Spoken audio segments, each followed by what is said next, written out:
On the 11th of May 2023, the Union Minister of Social Justice and Empowerment, Dr. Virendra Kumar, inaugurated the two-day Chintan Shivir in Shillong, where discussions will be held on how members of the public can follow the path of Sabka Saath, Sabka Vikas as an inspiration to work towards the overall betterment of the society.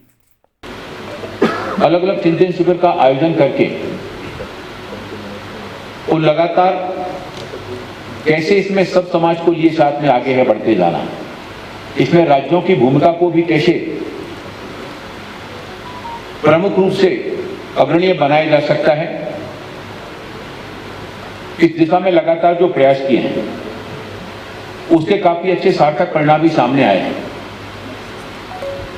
मैं सामाजिक न्याय अधिकारिता मंत्रालय की ओर से इस चिंतन शिविर में आए हुए सभी हमारे राज्यों के मंत्रीगणों का, राज्यों के अधिकारियों का, केंद्र सरकार के अधिकारियों का, मेघालय सरकार के प्रमुख सचिव जी का और हमारे सभी राज्यों से आए हुए मंत्रियों का,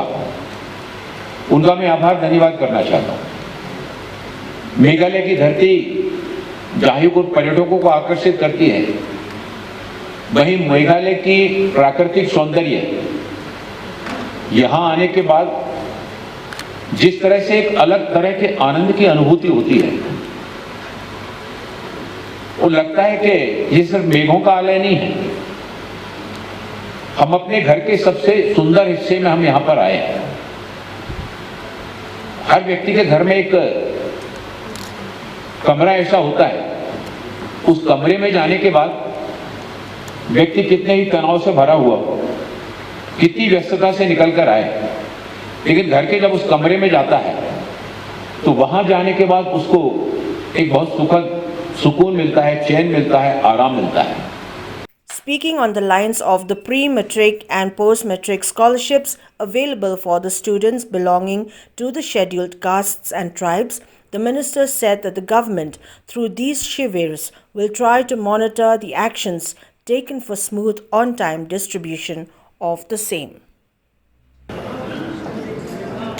देश के सभी राज्यों में और उनमें हमने जो 372 जिले चिन्हित किए हैं, जहां पर ये समस्या व्यापक रूप में है, उन पर हमने विशेष रूप से केंद्रित करके अभियान को चलाया है। और चाहे वो हमारे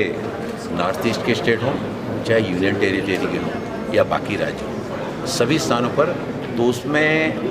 केंद्र सरकार के साथ साथ उसमें राज्य सरकारों को, राज्य सरकार पे लोकल बॉडी जो होती हैं, लोकल बॉडी ग्राम पंचायत और जो एनजीओ होते हैं, सामाजिक संस्थाएं होती हैं, इन सभी को साथ में लेकर के नशा मुक्त भारत बनाने में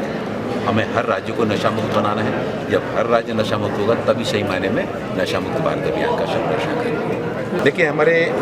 लगभग 500 केंद्र हैं, जिन 500 केंद्रों के माध्यम से हमें को जहाँ उनके इलाज के लिए सुविधाएं प्रदान करती हैं, उनके पुनर्वास के लिए। और अभी हमने ATF,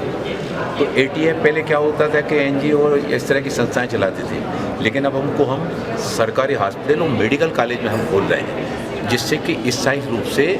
इस तरह के नशे के ग्रस्त व्यक्तियों को अच्छी और दीर्घकालीन सेवाएं दी जा सकें और वो वहाँ से नशे के चक्र से बाहर निकलकर स्वस्थ होकर समाज की मुख्य धारा के साथ में जुड़कर देश के विकास में अपना योगदान दे सकें।